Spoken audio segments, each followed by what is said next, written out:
हरे कृष्णा। आप सभी को उत्पन्ना एकादशी की बहुत सारी शुभकामनाएं। ये वो दिन है जब एकादशी तिथि का प्राकट्य हुआ था भगवान श्री हरि के सुंदर और दिव्य देह से। इसीलिए इस एकादशी को उत्पन्ना एकादशी कहा जाता है। मार्गशीर्ष मास के कृष्ण पक्ष में आती है ये एकादशी और ये वर्ष में आने वाली सभी एकादशियों में से जो महत्वपूर्ण एकादशियां हैं उनमें से एक है। अभी अभी चातुर्मास समाप्त हुआ है और अब आने वाली एकादशी मार्गशीर्ष मास यानी कि भगवान के प्रिय इस मास में आ रही है। तो चलिए आज हम इसी उत्पन्ना एकादशी से जुड़ी हुई इस पौराणिक कथा का श्रवण करते हैं और इस वीडियो के अंत में आपके लिए एक महत्वपूर्ण जानकारी भी है और एक सुंदर भजन भी जो आपको अवश्य ही भक्ति का आनंद प्रदान करेगा और आपकी एकादशी को सफल बनाएगा। तो चलिए आज की उत्पन्ना एकादशी व्रत कथा आरंभ करते हैं। एक समय अर्जुन ने भगवान श्री कृष्ण से पूछा था, हे केशव, एकादशी व्रत की क्या महिमा है? इस व्रत को करने से कौन सा पुण्यफल प्राप्त होता है और इसकी विधि क्या है? अर्जुन के ऐसे वचन सुनकर भगवान श्री कृष्ण ने कहा, हे पार्थ, सबसे पहले तो तुम मुझसे उत्पन्ना एकादशी के विषय में सुनो। सबसे पहले हेमंत ऋतु के मार्गशीर्ष मास में कृष्ण पक्ष की एकादशी आती है और उसका नाम है उत्पन्ना एकादशी। सबसे पहले इसी एकादशी का पालन करते हुए एक भक्त को पूर्ण रूप से भगवान को समर्पित होना चाहिए। दशमी को रात्रि में भोजन नहीं लेना चाहिए। एकादशी को प्रातः संकल्प नियम पूर्वक अनुसरण करने चाहिए। मध्याह्न में संकल्प पूर्वक फिर से स्नान करना चाहिए। संपूर्ण दिन उपवास का पालन करना चाहिए। रात्रि में दीपदान करना चाहिए और जागरण करते हुए श्री हरि के नाम का अधिक से अधिक जप करना चाहिए। किसी भी प्रकार के भोग विलास या स्त्री प्रसंग से दूर रहना चाहिए। हृदय में पवित्रता और सात्विक विचारों को ही रखना चाहिए। एकादशी व्रत का फल सहस्त्रों यज्ञों से भी अधिक है। भगवान श्री कृष्ण के ऐसे वचन सुनकर अर्जुन ने कहा, हे प्रभु, आपने इस एकादशी के व्रत के पुण्यों को तो गिनवा दिया और ये भी कहा कि ये सहस्त्र यज्ञों से भी अधिक है, लेकिन आखिर ये अधिक क्यों है? एकादशी तिथि इतनी मंगलमय और पवित्र कैसे हुई? तब भगवान श्री कृष्ण ने कहा, हे पार्थ, सतयुग में एक महाभयंकर दैत्य हो गया। उसका नाम मूर दैत्य था। उस दैत्य ने इंद्र आदि देवताओं पर विजय प्राप्त कर ली, उन्हें उनके पदों से हटा दिया। उसके उपरांत इंद्र ने भगवान शंकर से प्रार्थना की, हे भोलेनाथ, हम सभी देवता मूर दैत्य के अत्याचारों से दुखी हैं और अब मृत्यु लोक में अपना जीवन व्यतीत कर रहे हैं। राक्षसों के भय से हम बहुत दुखी और कष्ट भुगत रहे हैं। मैं स्वयं बहुत दुखी और भयभीत हूँ। अन्य देवताओं की तो बात ही क्या करनी। कृपया आप मूर दैत्य के अत्याचार से हमारी रक्षा कीजिए। हमें कोई उपाय बताइए।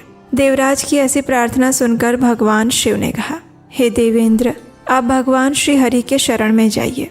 मधुकैटभ का संहार करने वाले भगवान विष्णु देवताओं को अवश्य ही अभय दान प्रदान करेंगे और इस भय से मुक्त करेंगे। महादेव जी के आदेश अनुसार इंद्र और अन्य देवता क्षीर सागर में गए, जहाँ भगवान श्री हरि शेष शैया पर विराजमान थे। देवराज इंद्र सहित सभी देवताओं ने भगवान विष्णु के समक्ष उपस्थित होकर उनकी स्तुति की। हे तीनों लोकों के स्वामी, आप स्तुति करने योग्य हैं। हम सब देवतागण आपको कोटि कोटि प्रणाम करते हैं। हे दैत्यों के संहारक, हम आपकी शरण में हैं। आप हमारी रक्षा कीजिए। हे त्रिलोकपति, हम सभी देवता दैत्यों के अत्याचारों से भयभीत आपकी शरण में आए हैं। अब आप ही हमारे रक्षक हैं। हे जगन्नाथ, हमारी रक्षा कीजिए। देवताओं की करुण पुकार सुनकर भगवान श्री हरि ने कहा, हे देवगणों, वो कौन सा दैत्य है जिसने देवताओं को जीत लिया है? आप सभी देवगण किसके भय से पृथ्वी लोक में भटक रहे हैं? क्या वो दैत्य इतना बलवान है जिसने इंद्र सहित सभी देवताओं को जीत लिया? आप निर्भय होकर मुझे संपूर्ण वृत्तांत बताइए। तब भगवान विष्णु के ऐसे स्नेहपूर्ण वचनों को सुनकर देवेंद्र ने कहा, हे प्रभु, प्राचीन काल में ब्रह्म वंश में उत्पन्न नाड़ी जंगम नाम का एक असुर था। उसका मूर नामक एक पुत्र है जो चंद्रवती नामक नगरी में निवास करता है। उसने अपने बल से मृत्युलोक और देवलोक पर विजय प्राप्त कर ली है। सभी देवताओं को देवलोक से निकालकर अपने दैत्य कुल के असुरों को इंद्र, अग्नि, यम, वरुण, चंद्रमा आदि लोकपाल बना दिए हैं। वो स्वयं सूर्य बनकर पृथ्वी को तापता है और स्वयं मेघ बनकर जल की वर्षा करता है। इसलिए अब आप इस बलशाली भयानक असुर का संहार करके देवताओं की रक्षा कीजिए। देवेंद्र के मुख से ऐसे वचन सुनकर भगवान विष्णु ने कहा, हे देवताओं, मैं आपके शत्रु का अवश्य ही शीघ्र ही संहार करूंगा। आप सब मेरे साथ चंद्रवती नगरी चले। देवताओं की पुकार पर भगवान विष्णु तुरंत ही उनके साथ चल पड़े। उधर दैत्यराज मूर ने अपने तेज से जान लिया था कि श्री विष्णु युद्ध की इच्छा से उसकी राजधानी की ओर जा रहे हैं। इसलिए उसने अपने राक्षस योद्धाओं के साथ वो भी युद्ध भूमि में आकर गरजने लगा। देखते ही देखते युद्ध आरंभ हो गया। युद्ध आरंभ होने पर अनगिनत असुर अनेक अस्त्र शस्त्रों को धारण करके देवताओं से युद्ध करने लगे।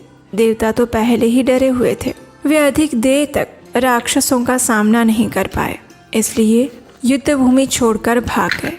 तब भगवान विष्णु स्वयं युद्ध भूमि में आ गए। दैत्य पूर्व से भी अधिक उत्साह में भरकर भगवान विष्णु से युद्ध करने लगे। अपने अपने अस्त्र शस्त्रों से उन पर प्रहार करने लगे और दैत्यों के आक्रमणों को भगवान श्री विष्णु अपने चक्र और गदा के प्रहारों से नष्ट करने लगे। इस युद्ध में अनेक दैत्य सदा के लिए मृत्यु की गोद में समा गए, लेकिन दैत्यराज मूर भगवान विष्णु के साथ निश्चल भाव से युद्ध करता रहा। उसका अभी बाल भी बांका नहीं हुआ था। भगवान विष्णु मूर को मारने के लिए जिन जिन शस्त्रों का प्रयोग करते, वे सब उसके तेज से नष्ट होकर उन पर पुष्पों के समान गिरने लगते। अनेक अस्त्रों शस्त्रों का प्रयोग करने पर भी भगवान विष्णु उससे जीत ना सके। तब वे आपस में मल्ल युद्ध करने लगे। भगवान श्री हरि उस असुर से देवताओं के लिए सहस्त्र वर्ष तक युद्ध करते रहे, लेकिन उस असुर से विजयी नहीं हो पाए और अंत में भगवान विष्णु शांत होकर विश्राम करने की इच्छा से बद्रिकाश्रम स्थित 38 कोस लंबी एक द्वार वाली हेमवती नाम की एक गुफा में प्रवेश कर गए। हे अर्जुन, उस गुफा में प्रभु ने शयन किया। भगवान विष्णु के पीछे पीछे वो दैत्य भी वहां पर आया। श्री हरि को सोता हुआ देखकर वह उन्हें मारने के लिए तैयार हो गया। वो सोच रहा था कि मैं आज अपने चीर शत्रु का अंत करके सदा सर्वदा निष्कंटक हो जाऊंगा, लेकिन उसकी ये इच्छा पूर्ण ना हो सकी, क्योंकि उसी क्षण भगवान विष्णु की दिव्य देह से दिव्य वस्त्र धारण किए हुए एक अत्यंत मोहिनी कन्या उत्पन्न हुई और उस राक्षस को ललकार कर उससे युद्ध करने लगी। मूर दैत्य सोचता रहा कि आखिर एक ऐसे दिव्य कन्या कहाँ से उत्पन्न हुई होगी। उसके बाद वो असुर उस कन्या से निरंतर युद्ध करता रहा। कुछ समय व्यतीत होने पर उस कन्या ने क्रोध में आकर उस दैत्य के अस्त्र शस्त्रों के टुकड़े टुकड़े कर दिए, उसका रथ तोड़ डाला और अब तो उस दैत्य को बड़ा क्रोध आया और वो सारी मर्यादाएं भंग करके उस कन्या के साथ मल्ल युद्ध करने लगा। उस तेजस्वी कन्या ने उस राक्षस को एक प्रहार से ही मूर्छित कर दिया और उसकी मूर्छा टूटने से पहले ही उसका शीश काट कर धड़ से अलग कर दिया। शीश कटते ही वो असुर पृथ्वी पर गिरकर मृत्यु को प्राप्त हुआ और बाकी बचे हुए असुर अपने राजा का ऐसा दुखद अंत देखकर भयभीत होकर पाताल लोक में चले गए। भगवान विष्णु जब निद्रा से जागे तो उस असुर को मरा हुआ देखकर उन्हें आश्चर्य हुआ और वे सोचने लगे कि इस महाबली को आखिर किसने मारा है। तभी वो तेजस्वी कन्या श्री हरि से हाथ जोड़कर बोली, हे जगदीश्वर, ये असुर आपको मारने को उद्यत था, तब मैंने आपके शरीर से उत्पन्न होकर इस असुर का वध कर दिया है।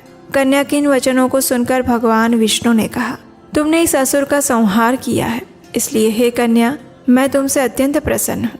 तुम इस राक्षस का अंत करके तीनों लोकों के देवताओं के कष्ट को हरा है, इसलिए तुम अपनी इच्छा अनुसार वरदान मांग लो। भगवान के ऐसे वचन सुनकर उस कन्या ने कहा, हे प्रभु, मुझे ये वरदान प्रदान करे कि जो भी मनुष्य या देव मेरा व्रत करे उसके सभी पाप नष्ट हो जाए और अंत में उसे स्वर्ग लोक की प्राप्ति हो। मेरे व्रत का आधा फल रात्रि को मिले और उसका आधा फल एक समय भोजन करने वाले को मिले।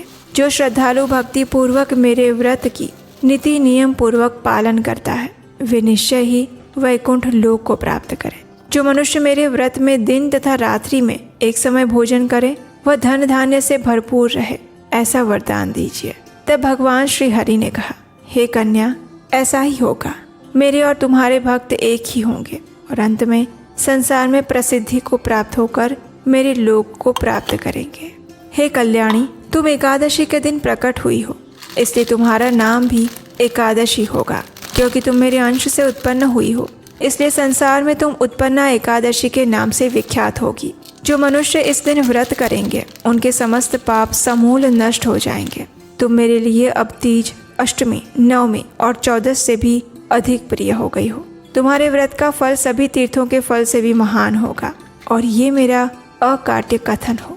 इतना कहकर भगवान श्री हरि उस स्थान से अंतर्ध्यान हो गए। कथा का समापन करते हुए भगवान श्री कृष्ण ने कहा, हे पांडुपुत्र, एकादशी के व्रत का फल सभी व्रतों और सभी तीर्थों के फल से भी सबसे श्रेष्ठ है। एकादशी व्रत करने वाले मनुष्यों के शत्रुओं का मैं जड़ से नाश करता हूँ और व्रत करने वाले को मोक्ष प्रदान करता हूँ। उन मनुष्यों के जीवन के जो भी कष्ट होते हैं मैं उन्हें भी नष्ट करता हूँ। अर्थात मुझे अत्यंत प्रिय एकादशी के व्रत को करने वाला प्राणी सभी ओर से निर्भय और सुखी होकर अंत में मोक्ष को प्राप्त करता है। जो मनुष्य इस एकादशी महात्म्य का श्रवण या पठन भी करता है उन्हें अश्वमेघ यज्ञ के समान फल प्राप्त होगा और ये मेरा अकाट्य वचन है। तो ये थी आज की उत्पन्ना एकादशी से जुड़ी हुई पौराणिक कथा। और हाँ, अगर आप हमारे इस वैदिक ज्ञान के प्रचार कार्य की सराहना करते हैं और इस कार्य में अपना योगदान देना चाहते हैं तो स्क्रीन पर नंबर दिया गया है, वहाँ आप हमें आर्थिक रूप से अपनी सहायता भेजकर भी हमारा उत्साह बढ़ा सकते हैं। अगर आप एक महिला हैं तो चलिए अब आपके काम की बात बताती हूँ। आप डेली हमारे चैनल पर शास्त्रों से सुनाई जा रही इन सभी कथाओं को सुनती होंगी, है ना? कई बार आप सोचती भी होंगी कि ये कथाएं तो अच्छी है, लेकिन अगर इन कथाओं को मैं अपने जीवन से जोड़ पाऊँ और शास्त्रों के ज्ञान को अगर अपने जीवन में उतार पाऊँ तो कितना अच्छा होता। और आप जानते हैं ये पॉसिबल है। जी हाँ, सभी शास्त्रों का सार है भगवत गीता और इसी भगवत गीता के ज्ञान को सिंपल वर्ड्स में समझने के लिए हम आपके लिए आत्मसात कोर्स लेकर आए हैं। ये 18 सेशंस का ऑनलाइन भगवत गीता कोर्स है और वो भी सिर्फ महिलाओं के लिए। हर महिला की लाइफ में डिफरेंट चैलेंजेस होते हैं। हर महिला अपनी अपनी लाइफ में स्ट्रगल करती हैं, लेकिन अच्छी बात यह है कि इस स्ट्रगल और चैलेंजेस को हैंडल करने के कुछ अच्छे सॉल्यूशंस भी हैं और उसी के ऊपर हम बात करेंगे इस आत्मसात भगवत गीता कोर्स में, जो कि शुरू हो रहा है 6 दिसंबर 2025 शनिवार से शाम 5 बजे से। तो जल्दी से रजिस्टर करें। और हाँ, पहले ही बहुत सीट्स फुल हो चुकी हैं और अब सिर्फ कुछ ही सीट्स रह गई हैं। तो इस कोर्स के रजिस्ट्रेशंस बंद हो जाएं उससे पहले आज ही रजिस्टर करें। लिंक नीचे डिस्क्रिप्शन बॉक्स में दिया गया है और मैं आपको विश्वास दिलाती हूँ कि इस कोर्स को पूरा करने के बाद आप अपने अंदर वो चेंज फील करेंगी जिसका कभी आपने सपना देखा था। आपको भगवत गीता के वो गहरे इंसाइट्स मिलेंगे जो शायद ही कहीं और मिले। और हाँ, अपने उन महिला मित्रों को भी इसे शेयर करें जो जीवन में सकारात्मक बदलाव चाहती हैं। नीचे डिस्क्रिप्शन बॉक्स में गूगल फॉर्म दिया गया है और कोर्स की पूरी जानकारी भी है। तो जल्दी से रजिस्टर करें क्योंकि हर महिला का अधिकार है एक खुशहाल, संतुष्ट और सार्थक जीवन जीने का और भगवत गीता उसका रास्ता दिखाती है। आइए अब हम एक और सुंदर भगवान श्री हरि की कथा का श्रवण करते हैं। जैसा कि हम सब जानते हैं, भगवान प्रेम और स्नेह को प्राधान्य देते हैं। आज की कथा कुछ ऐसी ही है जिसमें एक भक्त भगवान को अपनी प्रेम, स्नेह और करुणा से उनके पास प्रतिदिन आने के लिए मजबूर कर देते हैं। आज की ये कथा रस से भरी हुई है और ये रस है प्रेम का, वात्सल्य का और विरह का भी। जी हाँ, आज की इस कथा में भगवान स्वयं रोने वाले हैं अपने भक्त के लिए। तो चलिए अधिक विलंब किए बिना इस सुंदर कथा का श्रवण करते हैं। बहुत वर्षों पुरानी बात है और ये बात है 17वीं सदी के नागौर जिले में कलवा गांव की, जहाँ पर एक शुभ नक्षत्र में एक सुंदर कन्या का जन्म हुआ था। उस कन्या का नाम था कर्माबाई। पिता जीवन राम डूडी और उनकी पत्नी यानी कि कर्माबाई की माता दोनों ही भगवान के भक्त थे। सामान्य जीवन था, साधारण लोग थे, लेकिन भगवान के प्रति भक्ति और उनका प्रेम असाधारण था। बाल्यकाल से ही कर्माबाई ने भक्ति और प्रेम की शिक्षा प्राप्त की थी। भगवान के लिए सच्चा प्रेम, दिखावा वाला नहीं। अब एक दिन क्या हुआ कि जीवन राम डूडी और उनकी पत्नी को पुष्कर यात्रा में जाने की इच्छा हुई। इच्छा तो हो गई, लेकिन अब कैसे जाए? उनके घर पर भगवान के सुंदर श्री विग्रह जो थे उनके जाने के बाद उनकी सेवा कौन करेगा। अब दोनों दंपति यही सोच विचार कर रहे थे। उतने में उन्हें याद आया, अरे अब तो कर्मा भी बड़ी हो गई है, वो भी तो ये जिम्मेदारी निभा सकती है। बस ऐसा सोचकर जीवन राम डूडी और उनकी पत्नी ने अपनी प्रिय पुत्री कर्माबाई को बुलाया। उसे कहा, देखो पुत्री, हम कार्तिक स्नान के लिए पुष्कर में जाने के विषय में सोच रहे हैं। अब ऐसे समय में हमारे घर के विग्रहों की सेवा करना तुम्हारी जिम्मेदारी बन जाएगी। इसलिए तुम याद से प्रतिदिन हमारे ठाकुर जी को सुंदर और सात्विक भोग लगाना और वही प्रसाद अपने लिए भी ग्रहण करना। बात समझ गई ना? नन्ही सी कर्माबाई ने कहा। हाँ माता, मैं समझ गई। मैं प्रतिदिन हमारे ठाकुर जी के लिए अच्छा अच्छा भोग बनाऊंगी और उनको खिलाऊंगी। बस फिर क्या था। कर्माबाई के माता पिता अपने भगवान को उनके नन्हे से भक्त के सहारे छोड़कर चले गए। अब घर में थे नन्हे भक्त और उनके बड़े से भगवान। लेकिन कर्माबाई दिखने में नन्ही थी। अगले ही दिन प्रातःकाल उठकर वो तैयार हो गई। उसने अपने छोटे छोटे हाथों से बड़े ही प्रेम से अपने भगवान के लिए सुंदर स्वादिष्ट खिचड़ी बनाई। उसमें घी डाला, गुड़ डाला और वही गर्म गर्म खिचड़ी भगवान के समक्ष परोस दी। थोड़ा समय बीत गया, लेकिन भगवान तो नहीं आए खिचड़ी खाने के लिए।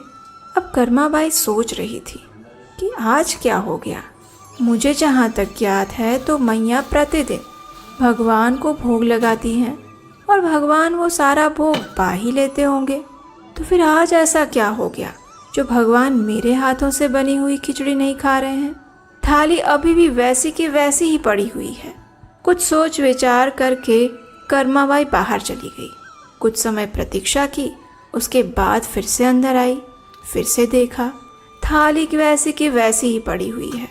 उसमें से खिचड़ी का एक दाना भी नहीं हिला था। अब संध्या होने वाली थी। ऐसे ही प्रतीक्षा करते करते उस नन्ही सी बालिका के मस्तिष्क में ये बात दृढ़ थी कि प्रत्येक दिन उसकी माता भोग लगाती है और भगवान खाते हैं। फिर आज क्यों नहीं खा रहे हैं? सुबह से लेकर शाम होने वाली थी, पता नहीं आज भगवान को क्या हो गया है। अब वो भी थी तो नन्ही सी बच्ची। उसका दिल टूटने लगा, आंखों में से अश्रु बहने लगे और उसी अश्रुपूरित नेत्रों से कर्मा ने भगवान को हाथ जोड़कर कहा, प्रभु आज क्या हो गया? आप तो प्रतिदिन मेरी माँ के हाथों से बनाया हुआ भोग ले लेते हैं, फिर मुझसे ऐसी क्या गलती हो गई जो आप मेरे हाथों से ये भोग नहीं खा रहे हैं? बताइए ना प्रभु, क्या हुआ आपको आज? इतना कहकर कर्माबाई रोने लग गई और ये देखकर भगवान का हृदय भी पिघल गया। उन्होंने अत्यंत प्रेम पूर्वक नन्ही सी कर्माबाई को समझाते हुए कहा, अरे कर्मा, तूने भोग तो लगा दिया, मुझे भोग स्वीकार करने के लिए भी बुला रही हो, लेकिन तुमने पर्दा तो किया नहीं। अब ये सुनकर कर्माबाई को थोड़ी राहत मिली। उसने अपने आंसू पोंछते हुए भगवान को हंसते हुए कहा, अरे प्रभु, बस इतनी सी बात थी, आप पहले क्यों नहीं बताया मुझे? पहले ही बता देते। वैसे ही आज आप पूरा दिन भूखे रहे, ना खुद खाया ना मुझे खाने दिया। आप भी ना। चलिए मैं पर्दा करती हूँ, अब आप जल्दी से आकर भोग स्वीकार कर लीजिए, सुबह से भूख लगी होगी ना आपको। ये कहकर कर्माबाई ने अपनी साड़ी के पल्लू से भगवान को पर्दा किया। अब कोई भक्त इतने प्रेम से भगवान को खिलाए और भगवान ना खाए, ऐसा कैसे हो सकता है? तो बस कृष्ण आए और सारी खिचड़ी सफा चट कर दी, एक दाना भी नहीं छोड़ा उसमें से।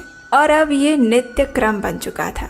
प्रतिदिन कर्माबाई गरम गरम खिचड़ी, उसमें घी और गुड़ ये सब मिलाकर भगवान के लिए लेकर आती, अपनी साड़ी के पल्लू से पर्दा करती और एक आज्ञाकारी बालक की तरह भगवान चुपचाप आकर सारी खिचड़ी खा लेते थे। अब कुछ समय बाद कर्माबाई के माता पिता तीर्थ यात्रा करके वापस आ गए। कर्माबाई की माता ने रसोई में जाकर देखा तो घी और गुड़ का भरा हुआ बड़ा सा मटका खाली हो चुका था, उसमें कुछ भी नहीं था। ये देखकर माँ ने पूछा, अरे कर्मा, ये क्या हो गया? जाते वक्त तो मैं इतना सारा गुड़ और घी भर के गई थी, कहाँ खत्म कर दिया तुमने? तो उस निर्दोष बालिका ने हंसते हुए कहा, अरे माता, जब मैंने हमारे ठाकुर जी को भोग लगाया ना पहले दिन, तो वो खा ही नहीं रहे थे, तो मुझे लगा शायद उनको घी और गुड़ कम पड़ गया होगा, तो इसलिए मैंने उसमें ज़्यादा डाल दिया, और फिर जब मैंने ज़्यादा डाला तो भगवान ने खा लिया, और फिर इसलिए प्रतिदिन मैं भगवान को जो भोग लगाती थी ना, उसमें ज़्यादा ज़्यादा घी और गुड़ डालती थी, और इसीलिए भगवान प्रतिदिन आकर खा लेते थे। तो बस इसलिए सारा खत्म हो गया, अब तुम दूसरा ले आओ, जाओ। अब माँ को अपनी पुत्री की बात पर भरोसा नहीं हो रहा था। उन्हें लग रहा था, अरे ऐसे कैसे हो सकता है, शायद वो झूठ बोल रही है, कहीं उसने तो ख़त्म नहीं कर दिया। लेकिन कर्मा बाई ने माँ को आश्वस्त करते हुए कहा, अरे माँ, तुम्हें विश्वास नहीं हो रहा है कि सच में भगवान आकर खा जाते थे?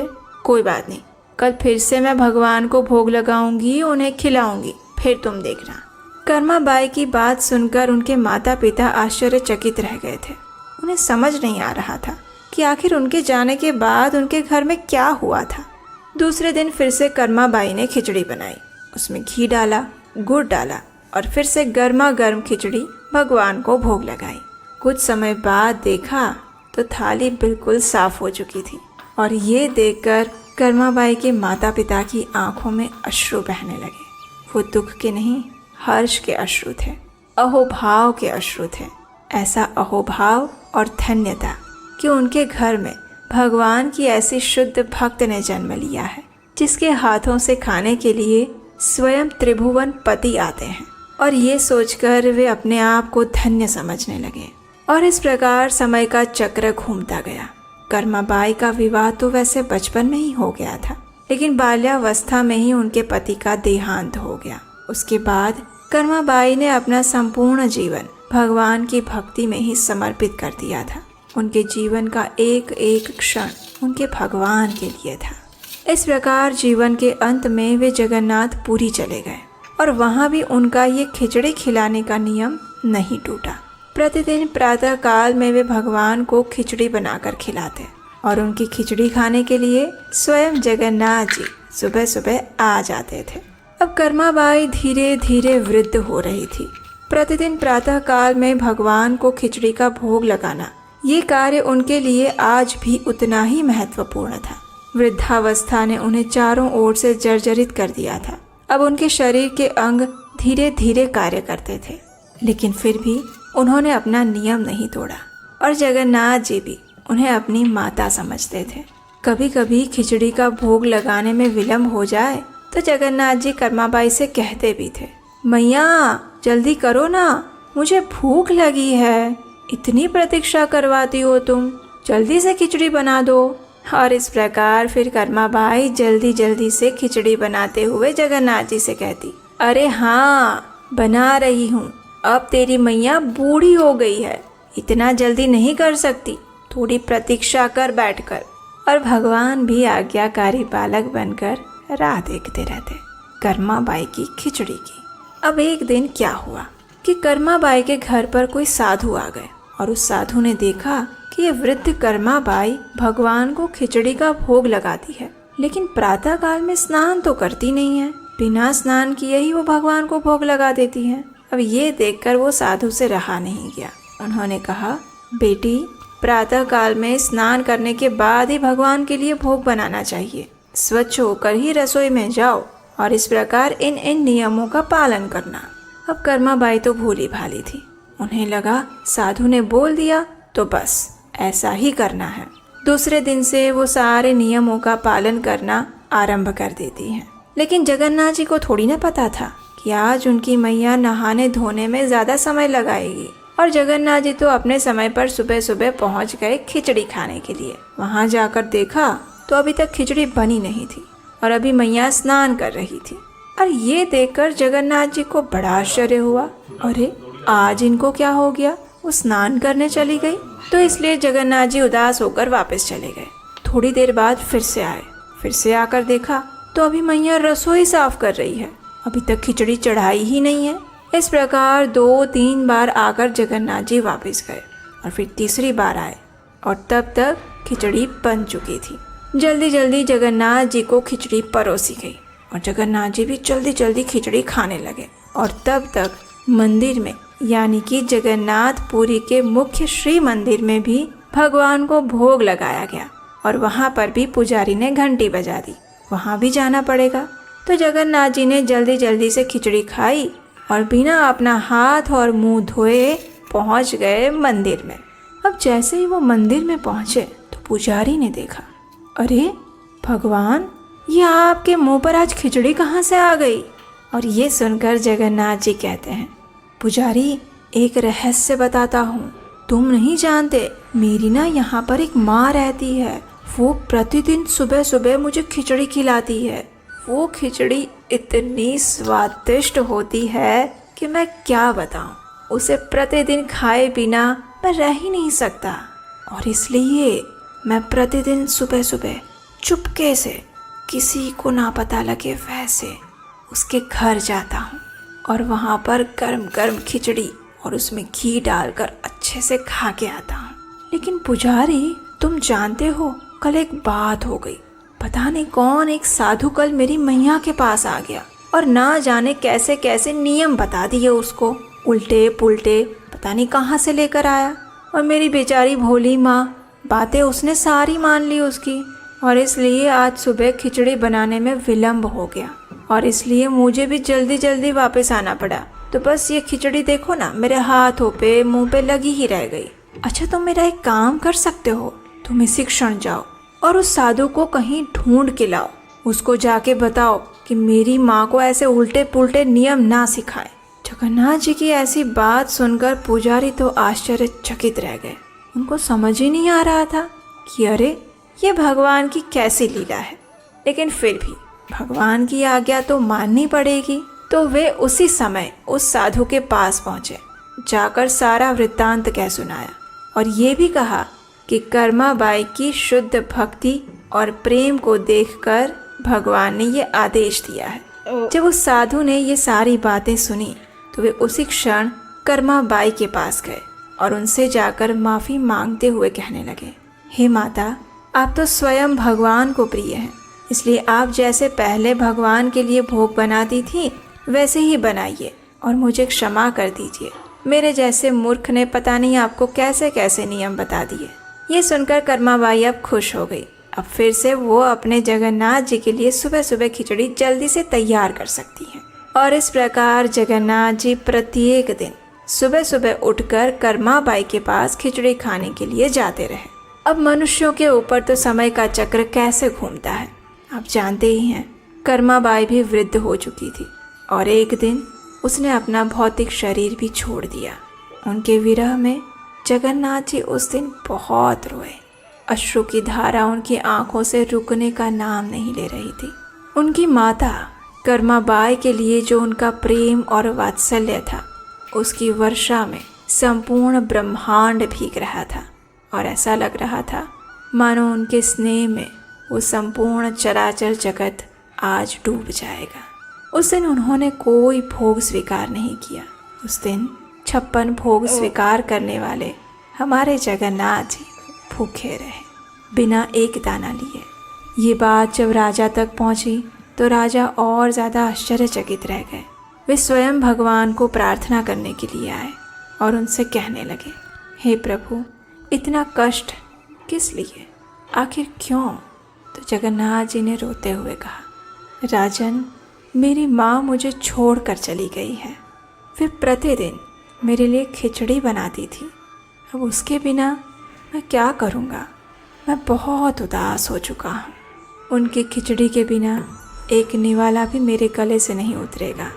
अपने भक्तों के प्रति भगवान का इतना अपार प्रेम देखकर राजा की आंखों में भी आंसू आ गए और उसी क्षण राजा ने सभी को आदेश दिया कि आज से प्रतिदिन प्रातः काल में जगन्नाथ जी को यही कर्माबाई की खिचड़ी भोग लगाई जाए। उस दिन से लेकर आज तक जगन्नाथपुरी के मंदिर में सुबह सुबह सबसे पहले उन्हें अपनी माता द्वारा बनाई जाने वाली स्वादिष्ट और प्रेम के रस से भरी हुई खिचड़ी अर्पित की जाती है। और उनके समक्ष विशेष रूप से ये बोला जाता है कि प्रभु, ये आपकी माता कर्मा बाई की खिचड़ी है, कृपया इसे स्वीकार कीजिए। तो ये थी आज के इस पावन अवसर के उपलक्ष्य में हमने सुनाई आपको भगवान के एक विशुद्ध भक्त की कथा। जब भी ये कथा सुनते हैं तो वो हमारे हृदय को झकझोर कर रख देती है और बार बार एक ही बात की साक्षी देती है, और वो ये कि भगवान के लिए सिर्फ प्रेम, वात्सल्य और स्नेह महत्वपूर्ण है और कुछ भी नहीं। हमें आशा है कि आज की कथा आपको अच्छी लगी होगी। अगर ऐसा है तो इसे अपने मित्रों और परिवारजनों को अभी शेयर कर दीजिए। इसका श्रवण करके उनके अंदर आज के इस शुभ अवसर पर पुण्य का उदय होगा, प्रभु की भक्ति जागृत होगी और उसका फल आप